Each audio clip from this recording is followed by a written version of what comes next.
And boom, according to that, I am live. Welcome. This is Tokyo Tonight. My name is Yuko Simon. The same time every week, 10:30 p.m. Japan Standard Time. I'm just going to move that around here. Great to see you all. Welcome to Tokyo Tonight. Good to see we've so far got 4 people join. I know I just set this up a minute ago. I hope that you're all well.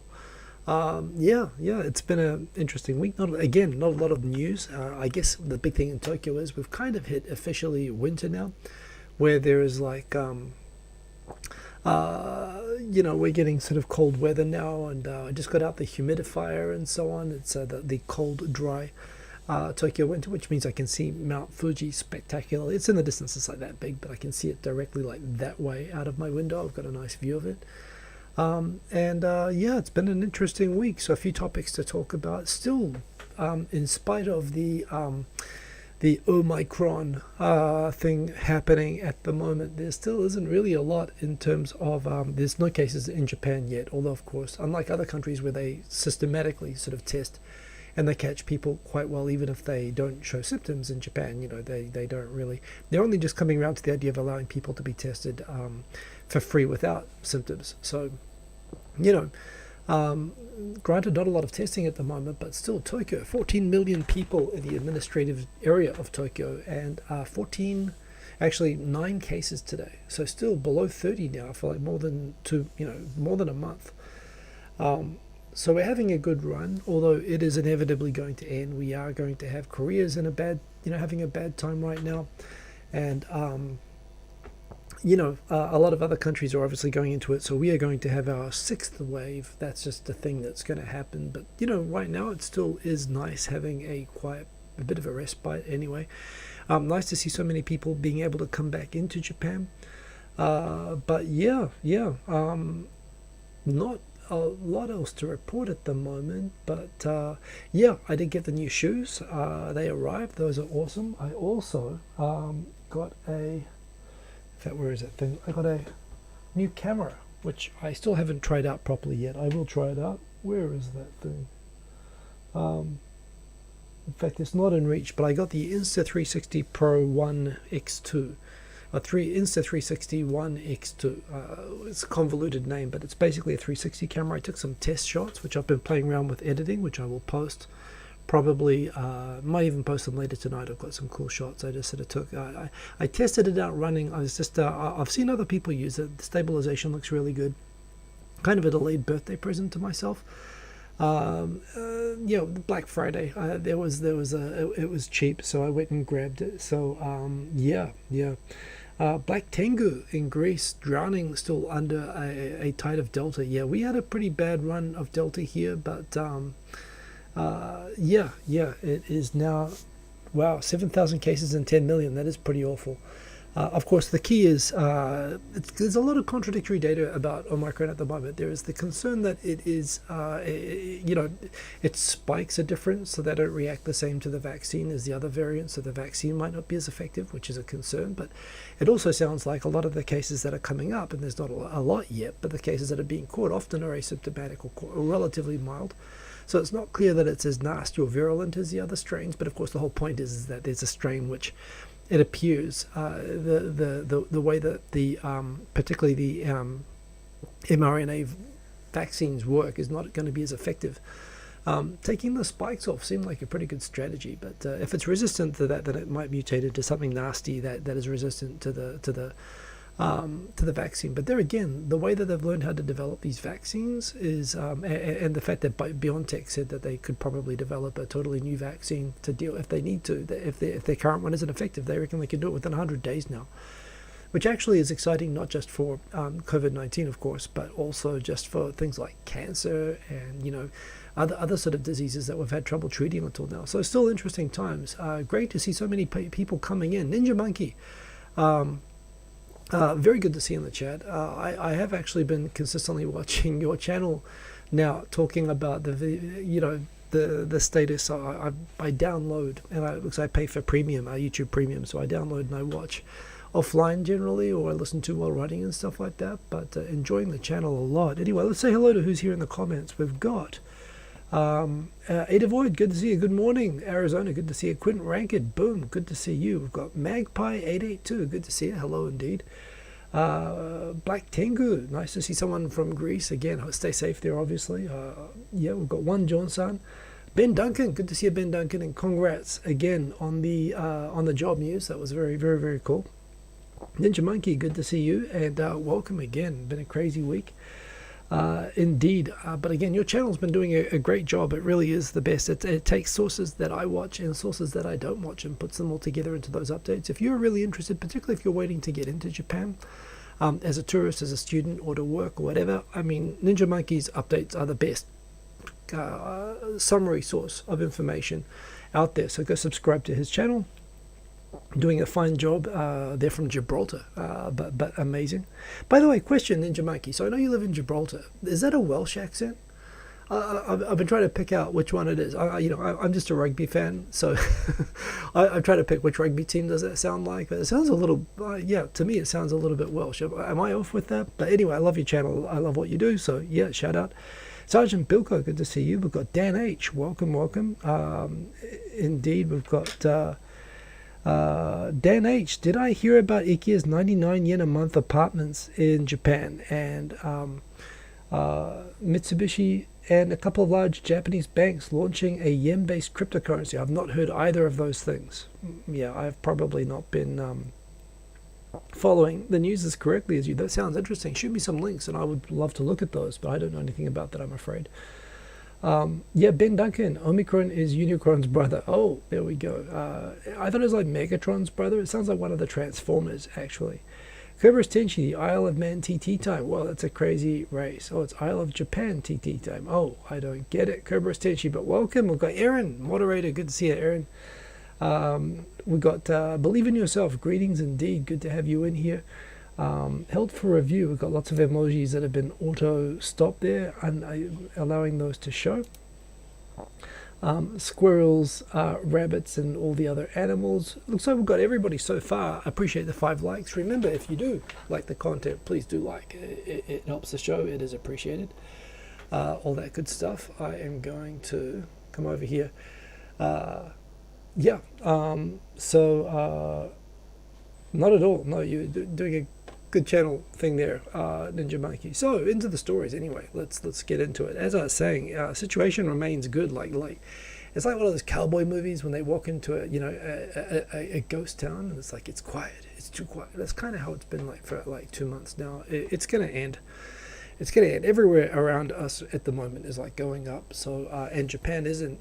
Even with the South Africa thing, you know how like Europe, and it still kind of infuriates me thinking back to how when COVID-19 started and Japan cut travel with China, and the WHO criticized Japan, saying Japan, shouldn't bully China and shouldn't, treat it like they've got some sort of a disease or something, and cut off travel and needlessly harm economic ties. They actually told off Japan for restricting travel to China when Wuhan got the coronavirus.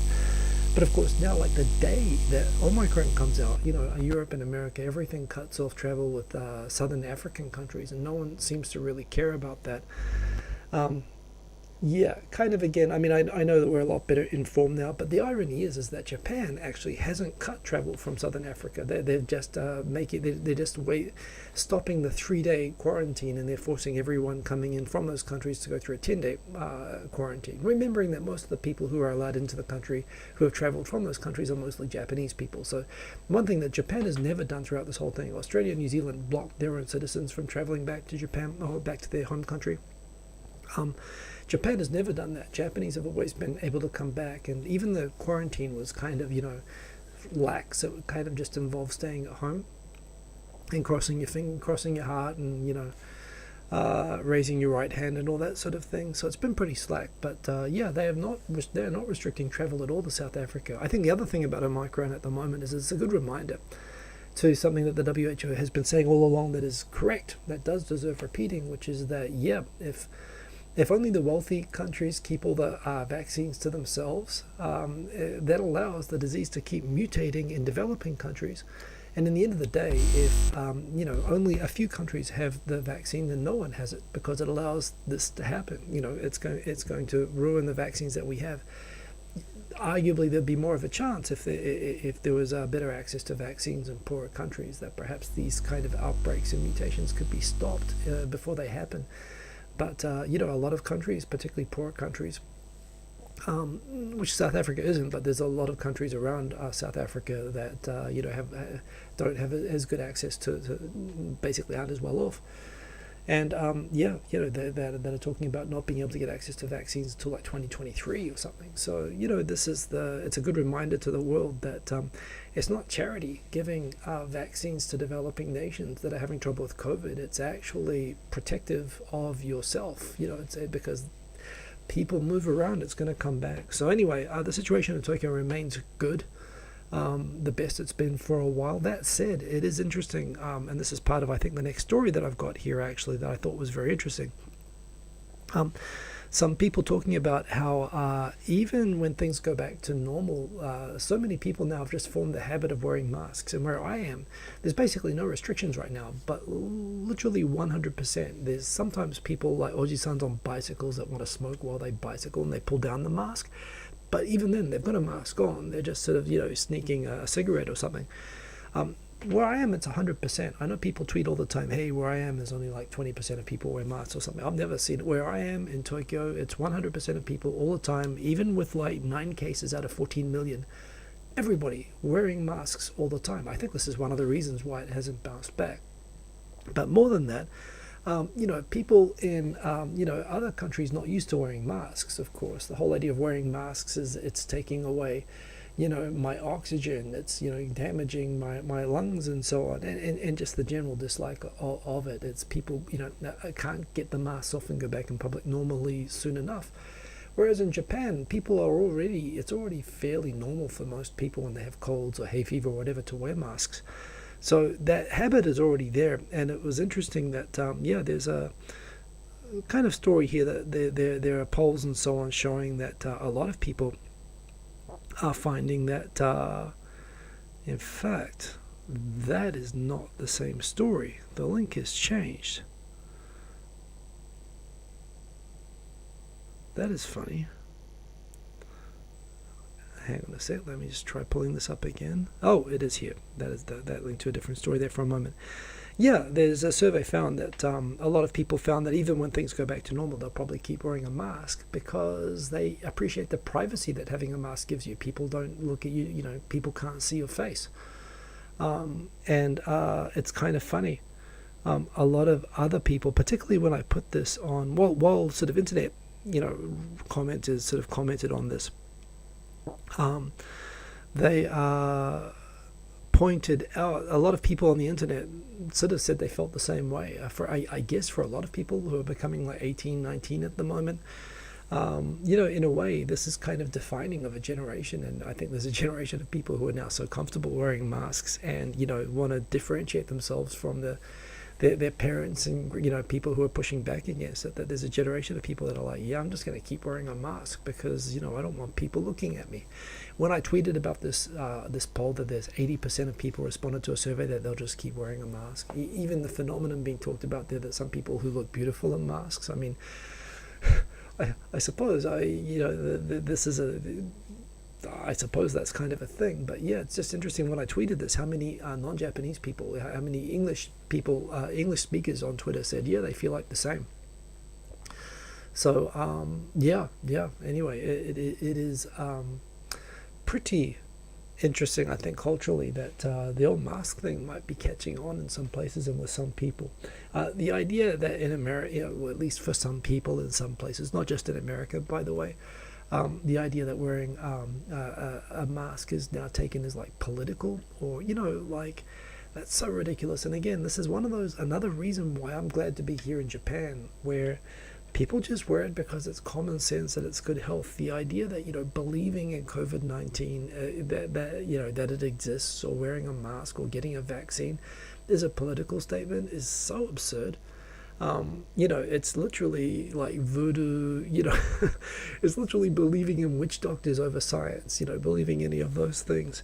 The fact that public health has been politicized in many countries, mainly, and again, we're familiar with it through English-speaking media. Of course, it's not just English-speaking countries, it's a lot of developing countries also.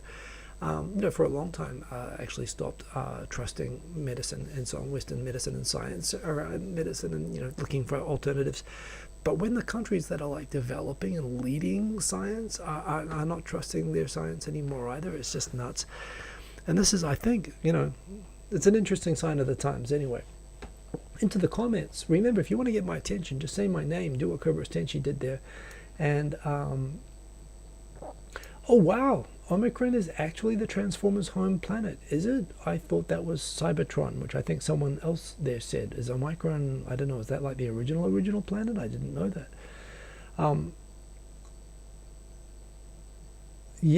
One Johnson, 360 cameras look fun. Not so keen on getting caught in the crossfire of random people filming in public. Random thoughts on filming, public filming in Japan. You have to be a little bit sensitive. Of course, you can film in public, but if you publish it online, theoretically, there are situations. This happened with Google Earth or with Street View that, people, you could imagine people probably being caught on Street View, going to places that they, breaking their alibis or whatever. There were a lot of people started to claim it was a violation of privacy. Technically, your face and biometric information constitutes personal information in Japan, which means that if you publish that without the consent of the subject in the photo, it can actually be considered a violation of privacy. This is why a lot of people who shoot in public do take care to try to minimize the exposure of other people, and there are now these functions in YouTube, but it's not just for Japan either, that you can blur out faces of other people so that, for crowd shots and stuff like that, just to avoid people objecting. It's not a common thing, but it could happen. Certainly, I think deliberately, photographing people like voyeuristically, like on trains and so on in public, particularly vulnerable people like drunk people, that's really not cool. But yeah, for example, I went out for a quick jog just to see how much it would bounce around and how the stability was on this camera, and it was amazing. I will post some videos about it. Part of the idea was actually, Aaron suggested it might be cool to take a video when I was running, and I was thinking that myself, and I was waiting for good timing to get the camera that I wanted to get, and I'm just getting to grips with it at the moment, but I think I will take it out on a couple of runs and just see what it looks like. But when I took it out on a little test jog earlier today, it was remarkable. Just hand holding it and bouncing up and down, it just looked super smooth. And I was going where there weren't many people, but there's nowhere where there's no people, right? But I think that's acceptable. I always take, if you look at my Instagram, you can take photos in public which don't have people, but so I think it's a balance. I think it's this. It's like a lot of things in Japan. It's not nothing is absolute in Japan. There's not you can go crazy doing it and screw you, I know my rights, and it's absolutely banned either. You're allowed to do it, you just have to be considerate, and if you're not considerate, then things can get pretty rough for you. That's how Japan works. But I think it's okay so long as you are just paying attention and being considerate and trying to minimize the impact of what you're doing. But around that, other than that, you can shoot. So, scrolling down, I don't see anyone else saying my name, except down the bottom here we've got it. Couldn't rank it. I think there would be more trust if scientists hadn't lied and made things political. I don't think that the scientists lied and made things political. But again, I don't want to go down that road again. In Japan, I don't know, maybe scientists in other places did, but here it's basically not controversial. Only a couple of Fruit Loops and conspiracy theorists actually think that there's, again, in Japan, totally fringe. There are some city council mayors and so on who are saying that it's like a CIA plot to, brainwash the country and control the population. But, Fruit Loops, there's a few people at train stations that hold up banners and so on, but no one takes the idea that, this is anything other than a medicine like any other medicine and a disease like any other, like MERS and SARS that also came through Asia. No one thinks about it any other way here. So thank heavens we avoided that, the politicization in both directions. Just the fact it's political at all is just so ridiculous. Left and right, frankly. So Magpie 882, a friend who just came back from visiting the UK had double culture shock, lack of masks in the UK and suddenly all the masks here. That's interesting. But I remember in the UK, this is sort of a place when there was a measles outbreak. So I think it's pretty common there for people to send their kids to like measles parties and stuff like that as well. So it's like they take different approaches to things over there. The stereotypes. Japanese, like for example, a lot of Japanese people bathe twice a day. I know that the UK stereotype, I'm told, is unfair about bathing, but the point is that they've always taken a bit of a different approach to germs, more of a build-up strength. So perhaps that's part of it. It's one of these things when you come to Japan and when you have toilets that wash you when you're done, and when everyone washes their hands and gargles everywhere and wears masks. It does ruin you in a way. It's awesome, but it means that whenever you go anywhere else in the world, and I come from places that are culturally colonized from the UK, so have similarities, Australia and New Zealand. I go back there now, and I really feel I see germs everywhere. I'm like that kid from Sixth Sense. I see germs instead of dead people. So I could imagine the culture shock if you got used to it one way or the other. Cobras Tenshi, corrected yourself. The Cybertron, Omicron is a Decepticon. It definitely sounds like a Transformer name. Quinn Rankett, I can't speak about scientists in Japan. The US scientists lied, and WHO certainly made things political. Well, I mean, we knew about that here, but that was just the China stuff here, and it was just them shielding. It didn't change the reality that Japan had to treat it seriously anyway. And I don't really, I don't know anything about America, and I'm not qualified to speak about it. I'm only speaking about Japan. But I see New Zealand and Australia where the same kind of conspiracy stuff goes around, and it's unfortunate. Sergeant Bilko, some YouTuber did a test. They walked into a shot filming with a proper camera and got thrown out. And then they walked in, obviously filming with a smartphone, and no one cared. Go figure. That happens a lot of places as well. Again, there's a lot of people on YouTube who do the First Amendment testing. They go into like a national park with a DSLR or proper camera, and they get told that they need a permit. Was that in Japan, Sergeant Bilko, or was that... that would surprise me if that was in Japan, but certainly in other countries you hear about that, and they talk about, a proper pro camera. But fact is, smartphones nowadays, that's what most people shoot on, and the quality is so good. There really isn't much of a reason, to do much more than that. It is true that you are more likely to be told, especially if you want to film on a train or something like that, that you need a proper permit. But... you'll need to get permission from the train company, whereas, smartphones, you're actually not supposed to ever film on trains at all without permission. Even with smartphones, frankly, you'll probably get pulled off the train.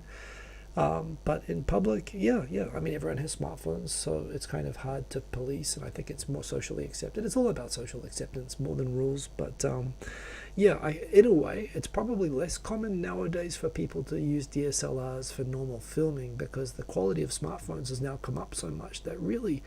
the hassle of lugging around a big camera with lenses and getting all the settings right, it's really only professionals that use them now. Regular people, I guess, still have them. I guess that they are getting smaller and so on. But fact is, so many people use smartphones. It's probably a smarter way to go about it, and the quality is now good enough that you can probably use it if you want to go in public. Sergeant Booker in the US, I've seen videos like that as well. And it's kind of funny. A few years ago, I mean, the fact is that the smartphone, a video from an iPhone today, it used to be that smartphones, just the quality wasn't really good enough to be usable, even like on YouTube or whatever. It would be really obvious. But now, people actually use iPhones to shoot like movies with nowadays. So, it's funny that it's becoming a non-issue just through technology.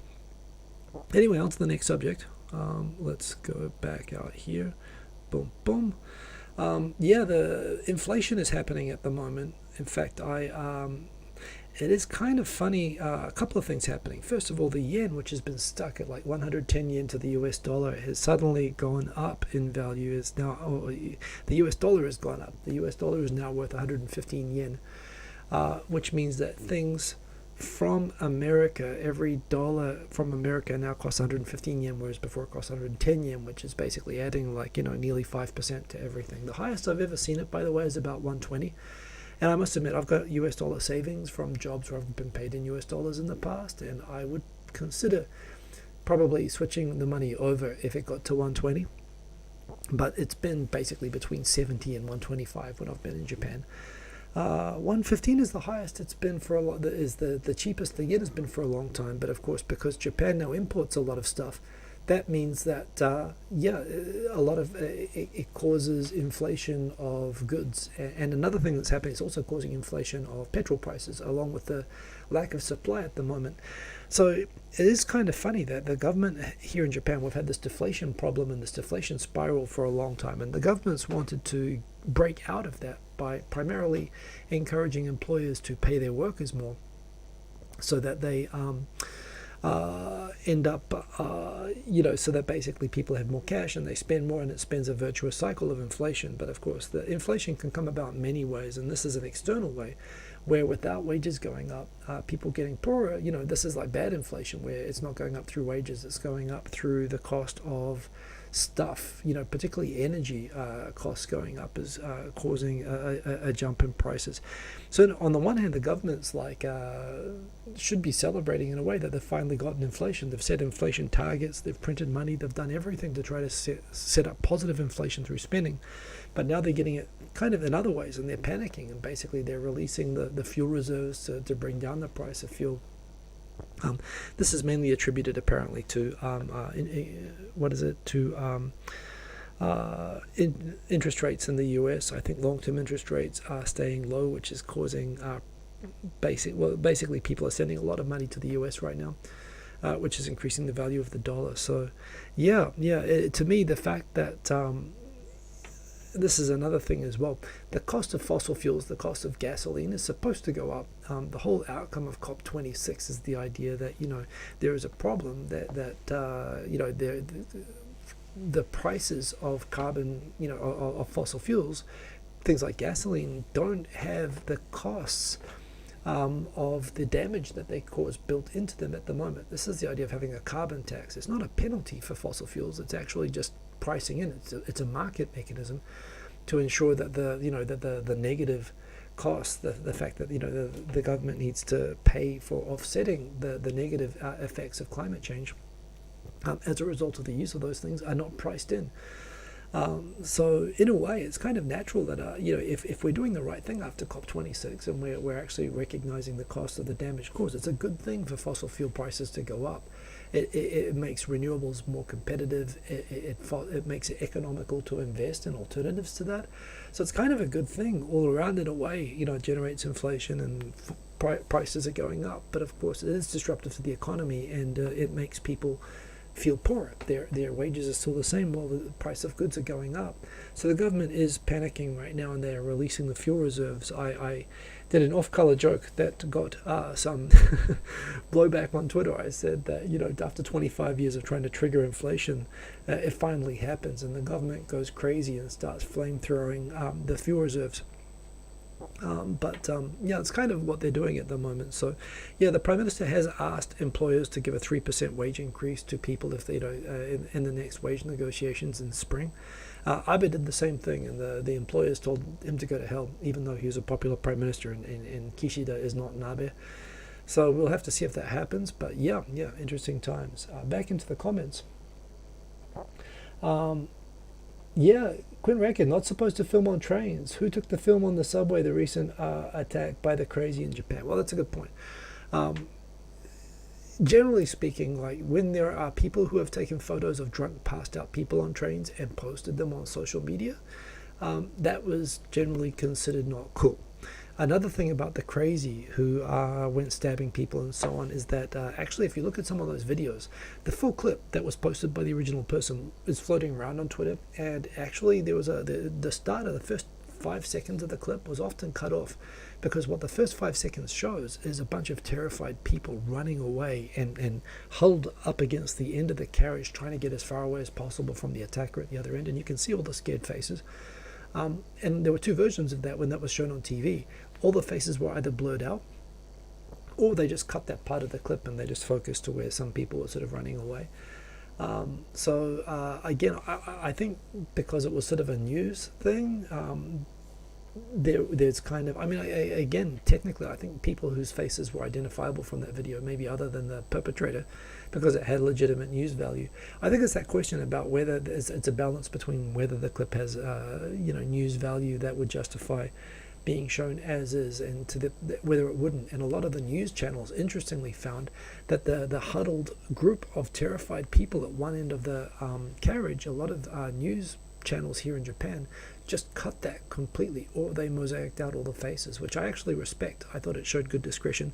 It also probably was good awareness that, there might be one of those individuals might actually, bring a claim against the TV station for showing their face without permission, and it wasn't central to the news story. So, again, it's like I said before, it's never absolute. It's never absolute yes or no, and you don't have people stomping around saying, I can film anyone I write, I like, I know my rights, or conversely, people saying, you can't film anyone. Although it is leaning towards you can't film anyone, you certainly can't film a movie on a train without permission.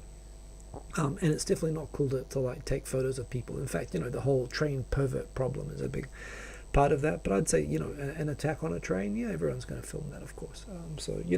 But it's a good example.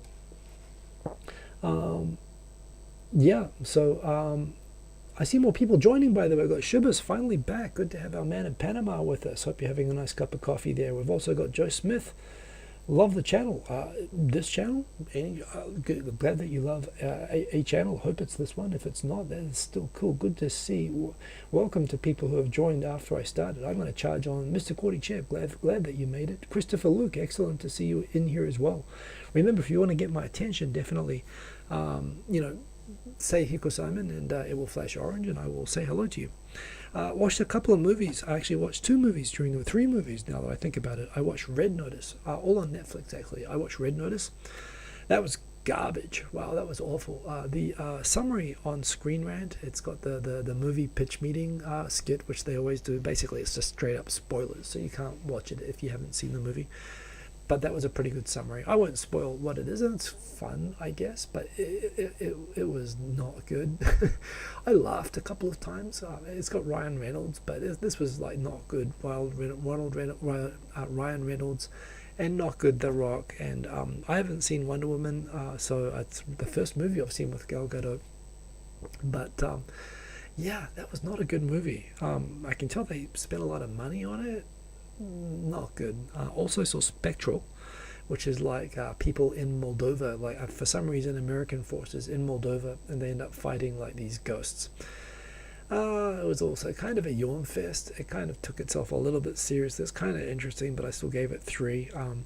Interesting. I know a little bit of Romanian. I've been to Romania like 3 times, and yes, I knew enough Romanian to know that they were not speaking Russian or Romanian, which are most people speak Romanian in Moldova. I've actually been up to the border of Moldova, and I haven't been over it. But yeah, it turns out I googled it later. Apparently, all the terrified Eastern European, villages were speaking Slovenian. So there was that. But yeah, the movie is not great. Spectre. It's okay. It's okay if you like science fiction, which is the reason that I watched it. But it wasn't that great. I watched a movie which was good, which was Bombshell. Was not expecting to like that. That was the sexual harassment scandal against Roger Ailes, I think is his name, who's the founder of Fox News. And it was basically all of the centered on Teresa Carlson, Megyn Kelly, and one other person. I should remember her name. But anyway, I didn't really think I would enjoy it. Actually, I just thought I'd check it out. There was a good cast. It looked like it was well set up, and that was really good. I was not expecting to enjoy that movie. I really enjoyed that movie. It was very well done. Highly recommend watching. In Japan, it's titled as Scandal, but apparently globally it is Bombshell. Shobha says, greatly enjoying Foundation. I don't know what Foundation is. Is that a series or something on Netflix? I will check it out. Thank you for the recommendation. Good to see IROC299. Hiko is over party trending on Twitter. A privilege must be nice. I tell you, privilege is awesome. Just look at me. I feel privileged to be privileged. Thomas H. Dune is good. Is a good one to watch if I haven't seen it already. I can't watch it yet. I did actually watch the old 1984 one, and that is a terrible movie. I haven't read the book. I would like to watch it. I'm already seeing the bad lip sync, the bad lip reading version of it and stuff like that coming around. So I'm seeing spoilers all over the place. But yeah, I want to watch it. So hopefully it'll be available on a streaming service that I have. I use Disney, Amazon, and Netflix are the 3 that I have access to here. I'm not on Hulu, but hopefully, I don't know which one it's going to come out on, but hopefully I'll be able to see it soon. Cobra Tenchi, you watched Violet Evergarden last week. Recommended if I haven't seen it yet. Thank you for the recommendation. I've not heard of it. I'll check it out. Higher. I don't know. Asimov, okay. Foundation, Asimov series. What can I watch it on? Although I realize in Japan sometimes they don't have the same things. But I would say out of those three, Red Notice is a 1 out of 10. Spectral, I give it a 3, but I'll probably give it maybe a 4. It's watchable. It's not awful, but it's not great. Bombshell 8, I stick by the 8. That was a good rate. That was a good movie. Next one that we've got, it's kind of interesting to me that right now we have all of these satellite constellations. Oh, what do? Do I accept or manage? It's such a hassle to manage cookies, and I wouldn't even know what to do. This is what they rely on, so you just click on accept. I like The Economist, although I don't have a subscription, so I can't read the rest of this anymore. Normally when they post these stories, you can read the whole thing in the RSS reader or for a couple of days, but then they like cut it off. But this is an interesting thing that they have these constellations, satellite constellations being launched at the moment. It's pretty much SpaceX is the only one that has them up, but already hundreds of satellites are kind of ruining space photography and astronomy for a lot of people. There again, when you think about what they're doing, I'm kind of torn about this. It's like putting up, an ocean-borne wind turbine. It kind of ruins the view a little bit, but it's ultimately for a kind of a good purpose. The fact is that most of the world doesn't have access to high-speed internet. Even in large countries like Australia and the United States, remote areas really struggle for internet. And we live in an age when basically you can access, if you can access the internet, you can access cheap, unlimited storage, computing capacity. You've got basically the capability to build software applications, SaaS applications, sort of anything. You can transform the economy, services, information, education, health. Everything with internet, and there is a real divide in the world between places that have high access to high-speed, good quality internet and those that don't. It really does materially affect the economy and the welfare of people. And what I find particularly when you look at the internet economy, and my job involves working with a lot of startups and a lot of IT companies, and you realize that what this is going to do is it's going to mean that a smart person who lives in Angola is going to have the same, should have theoretically the same opportunities as someone who also speaks Portuguese in Brazil, for example, or someone who speaks English in Uganda is going to have the same opportunities as someone in the United States to be able to come up with ideas, to come up with the next Facebook, to come up with the next YouTube. And this idea of accessibility, it's going to be those people are going to get, just like in a lot of developing countries, they got mobile phones before they got phone landlines, because it was just a cheaper, easier technology to spread over a broad area, rather than hooking up wires everywhere. It's the same with the high-speed internet. There's a lot of places that it's just not economical to hook up, and hooking them up with satellite-based internet is going to change the world. I really think it is. It's going to be largely beneficial. That said, I grew up an astronomy freak. I grew up in New Zealand and Australia, but particularly in New Zealand, I lived for a number of years in the central plateau of the North Island, which is kind of elevated. It's about 3,000 feet high for New Zealand.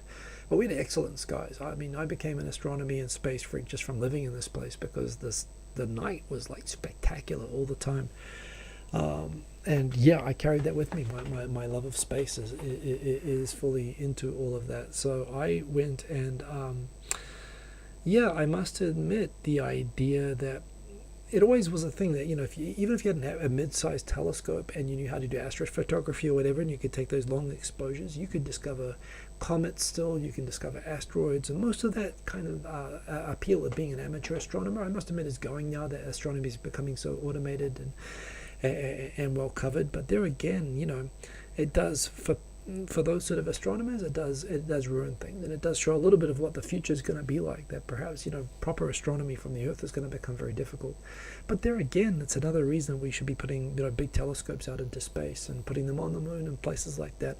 Can't wait for the James Webb telescope to go up into space. So I'm kind of like, as much as I feel the pain, I must admit, the other thing is that, of course, I live in Tokyo now, so it is good during winter. We get beautiful skies during winter, although the light pollution, obviously, like Tokyo is like a huge spotlight up at the sky. It's you can barely see even Venus at night here, you can barely make out Orion. So it's not really, you don't really get good quality skies here, although you do get very good quality skies in the mountains in Japan.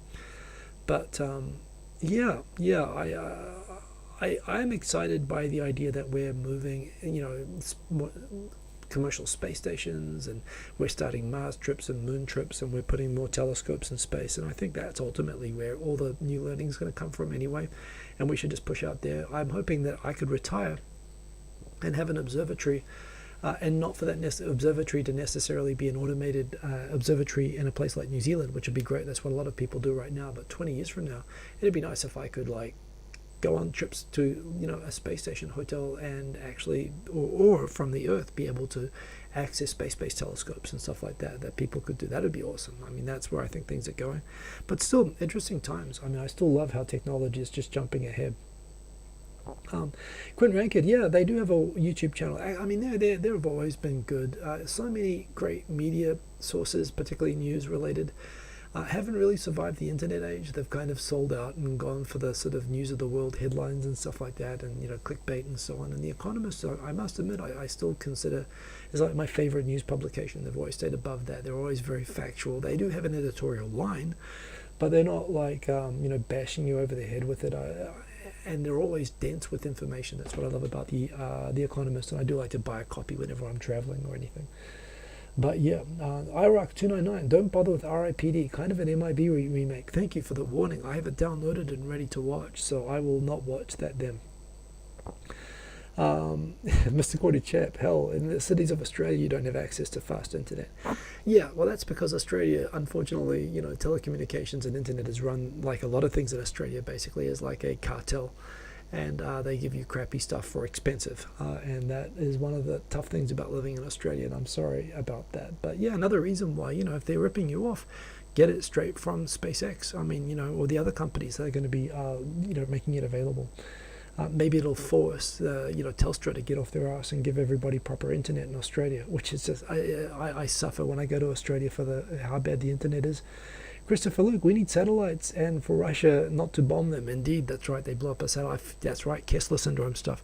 Kesler Syndrome is the idea that when one satellite were to explode, or if you were to do what the Russians did and fire a missile at a satellite, it will cause it to form thousands of fragments that will in turn shred other satellites, thus causing a cascading problem of space debris, which would result in the Earth just being surrounded by this cloud of shrapnel.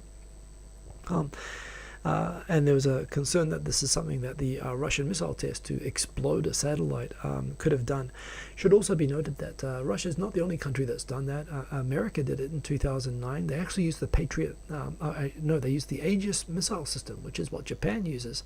Remember that when you are trying to intercept ballistic missiles using Aegis, those missiles often travel into space, like hundreds of kilometers into space, further out than satellites go into space a lot of the time. And so the actual Aegis system, the missile defense systems, are actually designed to go into space and shoot down at ballistic missiles. But there was a case where there was a US spy satellite that they wanted to bring down and not leave to chance that it might come down in Russia or China. So they shut it down with an Aegis missile. That was in 2009. And the Chinese just did it for the hell of it, I think in 2007, and got condemned. But yeah, the Russians got hell for this. And indeed, it would kind of suck if we couldn't go into space anymore because of military tests of this stuff. It's another reason why I think we should rush in there. So yeah, very, very well pointed out there. Yeah, Magpie 882, you enjoyed the eclipse thing last week. I missed it.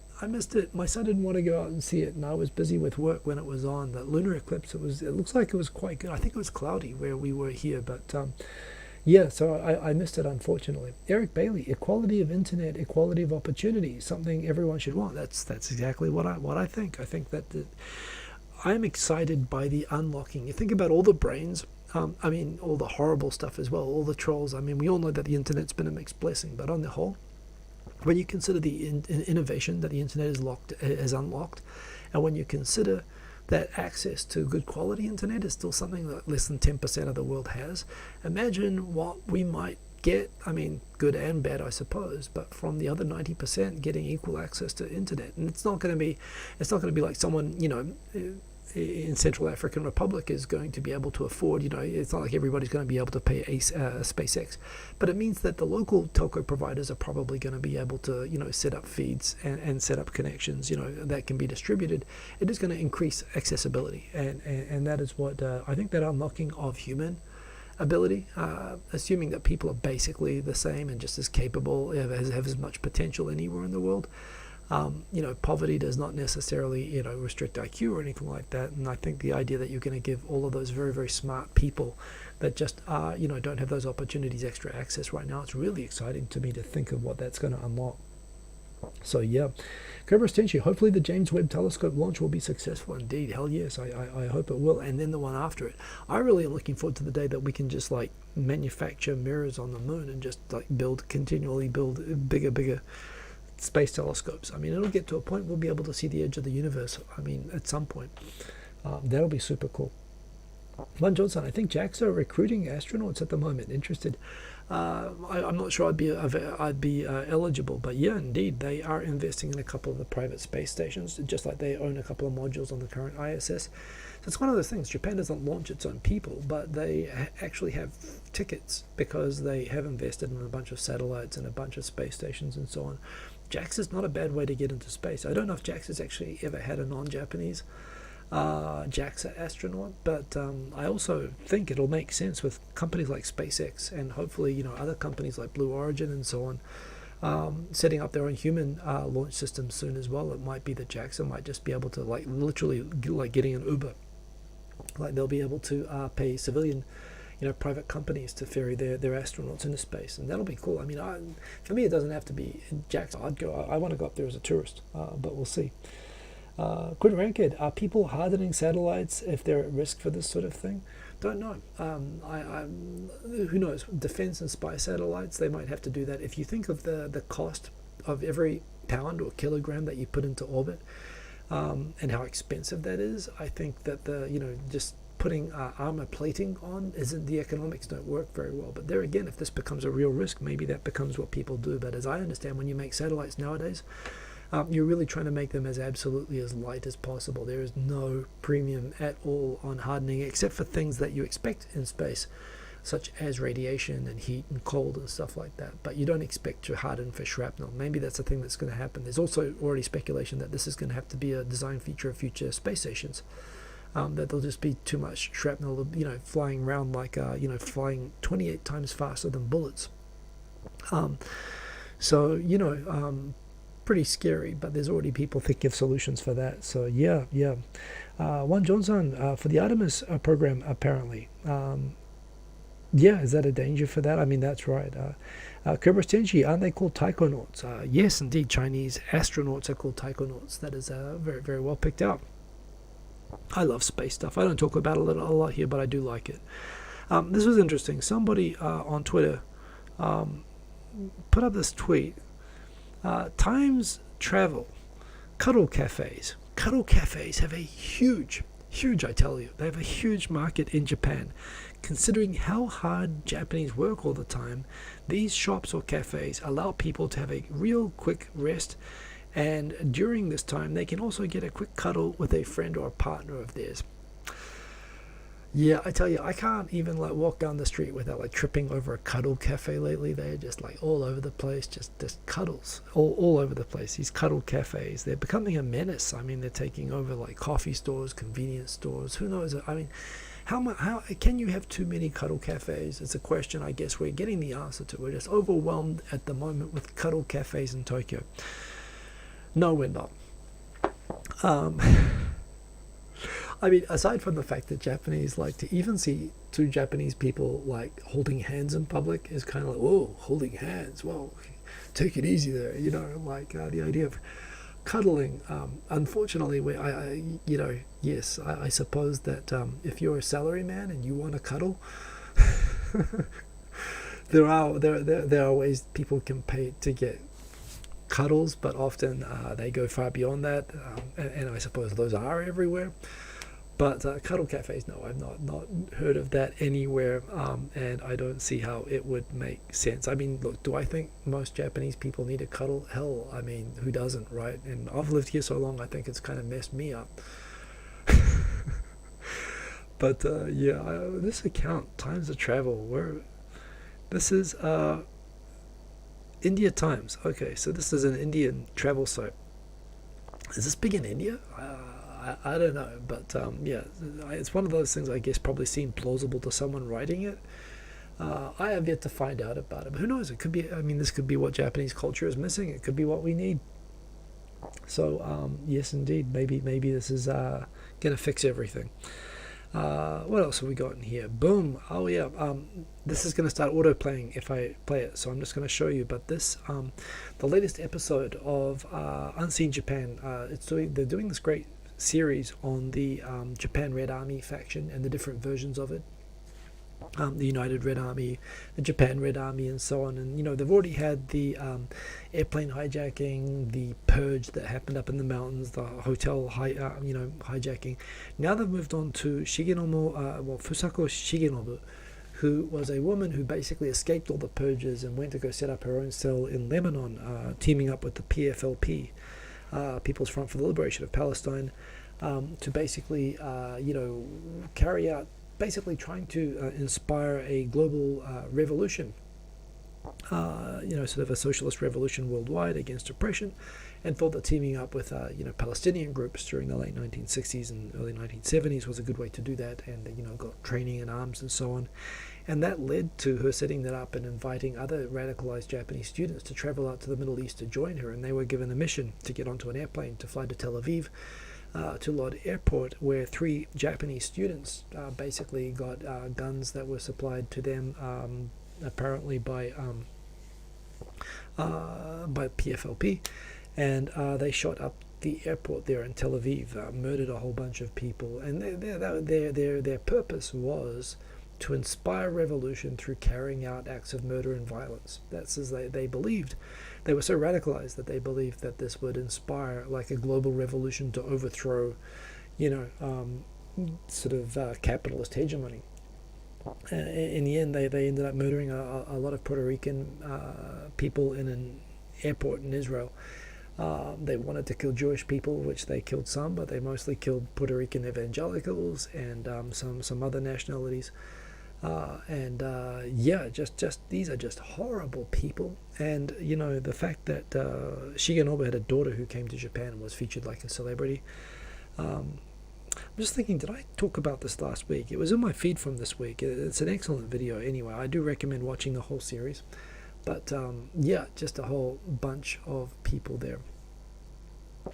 Quinn Rankid, are the people in that picture Japanese? That is, I have no idea how that got censored. But my hands are here. I did not do that. I don't know what's going on with that, but no, they are not. I mean, obviously, look, this is just obviously a stock photo being used for that. I'm going to move that right away. Show my shoes. I see Busan Kevin. Did I see Busan Kevin? Give me a hug. Give me a cuddle. Yes, Busan Kevin. I'll got a cuddle for you anytime, of course. Good to see you here in the chat. Hope all is well with you and your family as well. You're back in China right now, right? I occasionally see your updates, but hope all is well with you indeed. Don't mention butter. Don't go there, please. We need to keep some sanity in the place. Shoes. I got these shoes. These are, those pink shoes that they have all the marathon runners use. They are the Nike Vaporfly Zoom X2 shoes. They are the standardized shoes which Nike supplies to all of the pro runners are pink.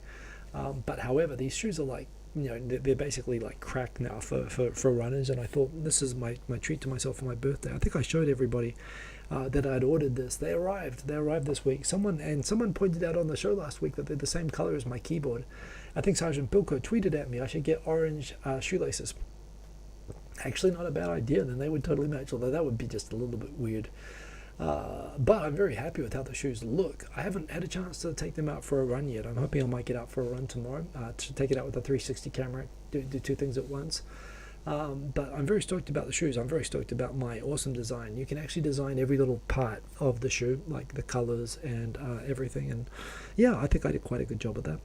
And I am looking forward. Apparently they've got like a carbon insole, which keeps your shoe angled sort of forward, like to keep it sort of tilts your foot so that it makes it, it makes you go a little bit faster, and it's got a bit of flex in the sole, which again gives you a little bit of extra spring.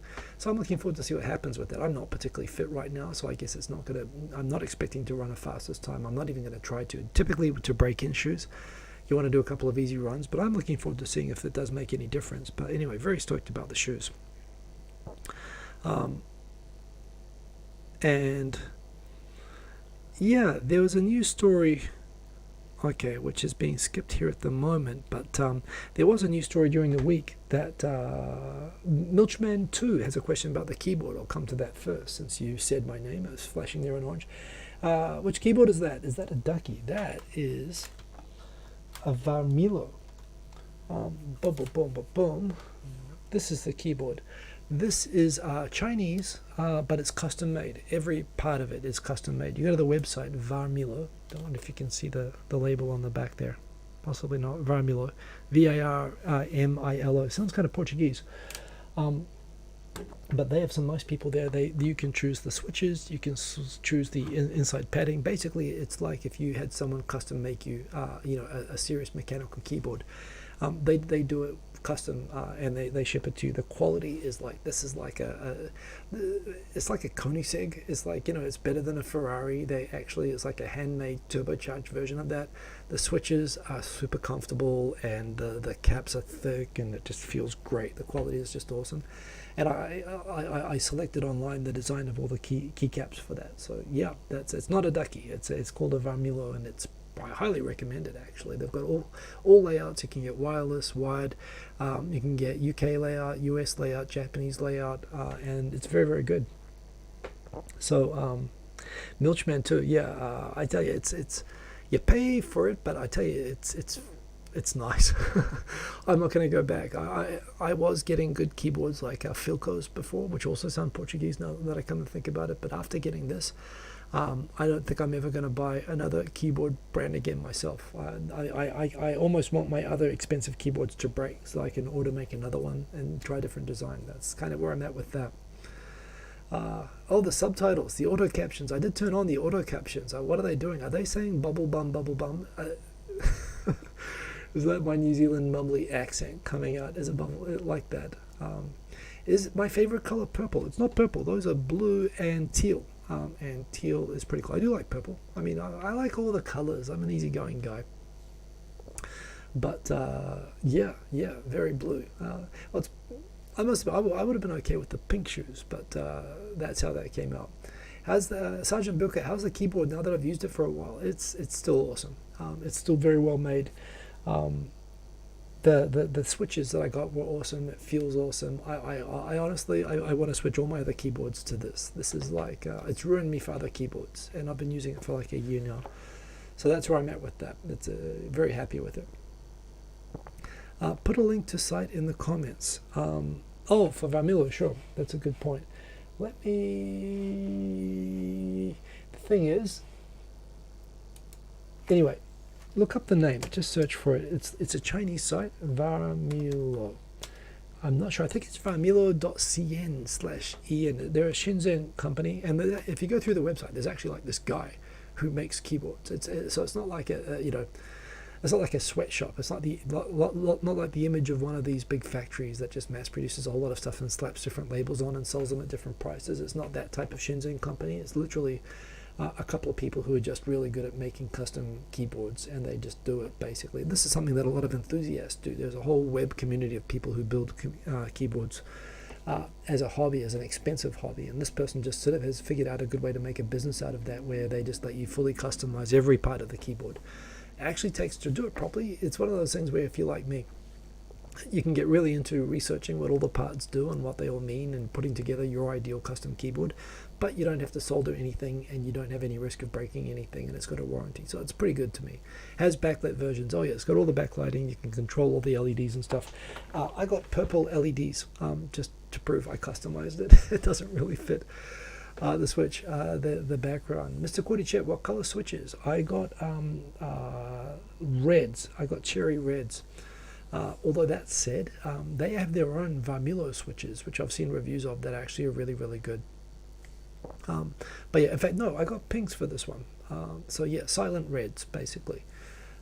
which is part of the reason I got that. So yeah, the comments are ahead of the video. Weird. I see. It's probably processing the captions faster than it's processing the live video. So you may be seeing what I'm about to say before I say it. That is a thing. It's an accessibility thing. I think it also allows simultaneous translation. It allows people in other languages to see that. I guess I should speak more clearly since it is live captioning me. But yeah, anyway, we are up on time, so I'm going to race ahead to see if I can... Ooh, a few more stories. Mizuho's leadership, basically a whole bunch of leaders of Mizuho Bank are resigning after multiple, 8 times they had significant system crashes where like bank systems, accounts, ATM tellers were unavailable. I've talked about Mizuho before. The whole drama of how it was formed through a whole bunch of collapsed banks being forced together, and they just feuded. That it was like probably the most difficult mega bank merger, and the IT departments in particular never got along, and they had their own sort of champion external IT companies that also waged war over trying to control Mizuho's systems. And it's a drama that's been going on for 20 years now. But the famous sort of dramas that have continued to happen with their IT systems, it really shows that you can't be it's almost like banks have to be IT companies first nowadays. The fact that leadership of this bank can all be brought down from a dysfunctional IT department. I certainly hope this is the shock that gives what's needed to just get that IT department under control. And that's what really needs to be replaced, and they really need to think that and get good advice on that. But yeah, it's kind of significant that you have a large bank being brought down from tech problems. But I guess if I was a bank, if this show was a business, my tech issues, yeah, maybe I'd have to resign as well. That would be terrible. So yeah, that's why I'm not a bank. Japan is introducing subsidies for EVs that basically match what are being offered in Europe and America, up to 8,000 yen, but twice the current rates, but matching overseas rates that you'll be able to get subsidies of up to $8,000 equivalent, 80 yen, on new EVs. Of course, the problem is that there aren't many EVs you can buy here at the moment. There are Teslas, Nissans, and that's about it. There's the government is promoting hydrogen. I think the appeal of hydrogen is that long term it means that Japan would be able to manufacture its own. Hydrogen is like basically a petroleum replacement, and all you need is water for it. So Japan wouldn't have to import oil anymore. That's why that appeals. But of course, you could also EVs are another solution for that, and the Japanese government has not been as focused on that as the US and Europe. And I think now they're coming around to realizing if they don't incentivize Japanese car makers to convert to EVs, and this is like the thing with Toyota dragging its feet, then Japanese car makers are going to lose international competitiveness, which is going to affect the Japanese economy. So, as usual, a little bit late, but they're coming in the right way, about a year or two too late, and they're finally starting to push EVs. But I think it's going to be pretty exciting to see what Japanese car makers, when they seriously start getting into EVs, will do. Interesting is people are starting to contemplate going back to the office, provided Omicron doesn't stop it. Surveys about whether people are thinking about drinking with colleagues, and sort of starting to dread that. And it is interesting. Even for me myself, it's one of those things that I think from overseas sounds great about going to Japan. Hey, you can drink and you can do work and drink at the same time with your colleagues. Like having to drink for your job, let me into Japan right now. You get that sort of thing, but honestly, like it's not social and it's not fun. It can be kind of stressful, and and when it's obligatory and so on, so a lot of people there's sort of is increasing resistance to it. It is reminiscent of when workplace power harassment, sort of forcing people into work activities that they don't want to do, like going to karaoke parties and stuff like that. That was a big theme about 20 years ago that really decimated work karaoke, and now it seems like polls are showing only 11.1% of people seeing drinking with colleagues as necessary. 27.1% see it as somewhat necessary. And I get it for social cohesion, and salespeople are wanting to get together, but there again, people have families or other things, and a lot of young people who don't want to go out pouring their bosses drinks or anything like that. So yeah, it's kind of interesting that the tide is turning even against classic non-communication Japanese drinking work culture. This is kind of an interesting one. Aomori, which is famous for producing apples, has created a Tetris game based on the many slightly, very different varieties of red apples that they have up there. that you have to match. It requires a good eye for sorting different types of apples. Actually, it looks like kind of fun. In fact, it looks like it's actually not a Tetris-based game. It's a pretty Puyo Puyo classic PlayStation game. I actually used to like that quite a lot, but they're all slightly red, so I must admit. But this is the thing. Where are the Granny Smiths? I miss green apples. I miss them so much. And I know you can get them in other prefectures. You can get them in like crazy apple places like Aomori, but you can't really get them in Tokyo. You just get red apples. So yeah, that's a shame. Final story. I just noticed this today. This is just kind of unfortunate, but totally, oh yeah, I'll bet that really happened. Apparently somebody in Mie Prefecture was concerned that the company they were working at was illegally dumping industrial waste. They were burying it, causing, basically nasty chemicals. They were burying nasty chemicals. So they decided to whistleblow the company. They called up the city council and, confidentially told them that, whistleblow on their company. Hey, my company is burying, industrial waste. Please do something about it. Apparently, the city office worker who got the complaint immediately called up the company president and said, Joe Tanaka from your company told us that you're burying industrial waste. So basically, kind of threw the person who reported the company under the bus. And who knows what's going to happen. But this is, again, unfortunately very typical and expected in Japan. And yeah, a lot of people realizing, see, this is why nobody speaks up in Japan. And often the city councils are in on it with the companies. They're getting kickbacks, so look the other way. So that's unfortunate, but yes. Anyway, we're a few minutes over time, but a few more topics to talk about tonight. Going through the final round of comments. Remember, you can mark me if you want to get my attention. Quentin Rankin, what happens to the people who resign like that? Pensions, homeless, the people who resign, you mean the Mizuho? Yeah, they'll all probably get their voluntary resignations. So as voluntary, I don't know that they'll get full pensions. They probably won't get pensions, but they will probably get a taishokin. And some of them will probably be eligible for pensions anyway, particularly some of the more senior people. So I don't think it's not the same as being terminated. They would be getting generous payouts, I think. Do you happen to know companies like JR handle IT, how they handle IT? Yeah, it's all pretty much the same for enterprise and former government entities, banks, companies like JR. They've all typically got a very large IT department that is basically full of whichever main SI company they're affiliated to. And there are 4 in Japan. There's Fujitsu, Hitachi, NEC, NTT Data. They're basically the 4 big SIs. There are more big ones, by the way. There's Toshiba, there's a few others. But basically, there'll be, whenever you want to build a system in Japan, you don't build it yourself. You outsource it typically to one of those big SIs. And when the system is built, the project manager will typically parachute from the SI company into the company that they built the system for. And their job will be to be head of the IT department because they understand the system that they built, but also to send back all the contract and maintenance work back to the parent company forever. And that way they're locked in, basically. They're beholden to these SIs. And that's pretty much how every enterprise company in Japan works. They're all basically beholden to one of those 4 big SI companies.